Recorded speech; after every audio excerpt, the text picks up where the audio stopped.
22 പേരിൽ 18 പേരെ രക്ഷപ്പെടുത്തി എന്നുള്ളത് കോസ്റ്റ് ഗാർഡ് സ്ഥിരീകരിക്കുന്നുണ്ട്. പക്ഷേ 4 പേരുടെ കാര്യത്തിൽ ഇപ്പോഴും ഒരു വ്യക്തത വന്നിട്ടില്ല.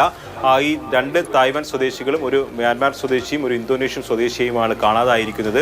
അവർ ഈ സ്ഫോടനം ഉണ്ടായ സമയം മുതൽ കാണുവാനില്ലെന്നുള്ളതാണ് പറയുന്നത്. നിലവിൽ ഈ കപ്പലിലെ തീ അണയ്ക്കാനുള്ള ശ്രമങ്ങൾ കോസ്റ്റ് ഗാർഡ് നടത്തുന്നുണ്ട്. 5 കപ്പലുകൾ ഈ ശ്രമത്തിൻ്റെ ഭാഗമായിട്ടുണ്ട്. അതോടൊപ്പം തന്നെ കാണാതായവർക്ക് വേണ്ടി ആകാശ നിരീക്ഷണവും നടത്തുന്നുണ്ട്.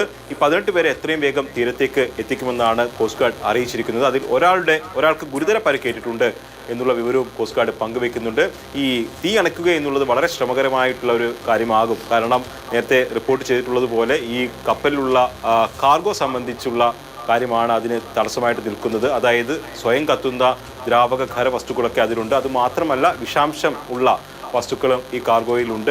അപ്പോൾ ഫയർ ഫൈറ്റിംഗ് ശ്രമം നടത്തുമ്പോൾ ഇവ എങ്ങനെ പ്രവർത്തിക്കും എന്നുള്ള ഒരു വിഷയം അവിടെ നിൽക്കുന്നുണ്ട്. അതുകൊണ്ടാണ് വിഷയത്തിൽ കോസ്റ്റ് ഗാർഡ് ഷിപ്പിംഗ് മന്ത്രാലയവുമായും അതോടൊപ്പം തന്നെ ഈ കപ്പലിൻ്റെ കമ്പനിയുമായിട്ടും ബന്ധപ്പെട്ടുള്ള ഒരു യോജിച്ചുള്ള പ്രവർത്തനം നടത്തുന്നത്. കാരണം ഇതിൻ്റെ വെല്ലുവിളി ഫയർ ഫൈറ്റിങ്ങിന് അല്ലെങ്കിൽ തീ അണയ്ക്കാൻ പോകുന്ന സമയത്ത് എത്രത്തോളം വെല്ലുവിളികൾ ഉണ്ടാകാം എന്നത് വിലയിരുത്തിക്കൊണ്ട് മാത്രമേ തീ അണയ്ക്കൽ പ്രക്രിയ മുന്നോട്ട് പോവുകയുള്ളൂ. എന്തായാലും എത്രയും വേഗം കപ്പലിൽ തീ അണയ്ക്കേണ്ടതുണ്ട്. കാരണം ഈ കാർഗോയൊക്കെ വെള്ളത്തിലേക്ക് കടലിലേക്ക് വീണ് കഴിഞ്ഞാൽ അത് പാരിസ്ഥിതിക പ്രശ്നം ഉണ്ടാക്കും.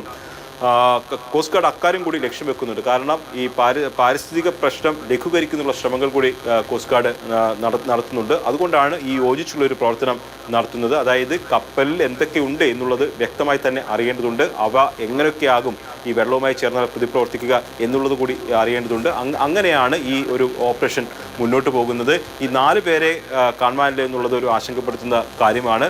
നേരത്തെ സംശയിച്ചിരുന്നത് ഈ 4 പേരും കപ്പലിലെ സ്ഫോടനം ഉണ്ടായ സമയത്ത് കപ്പലിനെ നിയന്ത്രിക്കാനും ഈ തീ അണയ്ക്കാനും വേണ്ടി കപ്പൽ തുടർന്നാകാം എന്നുള്ളതായിരുന്നു. പക്ഷേ അക്കാര്യത്തിലുള്ള സ്ഥിരീകരണം ഇതുവരെയും വന്നിട്ടില്ല. നിലവിൽ കപ്പലിലെ തീ ആളി കത്തുന്നുണ്ട്. 12:40 കൂടി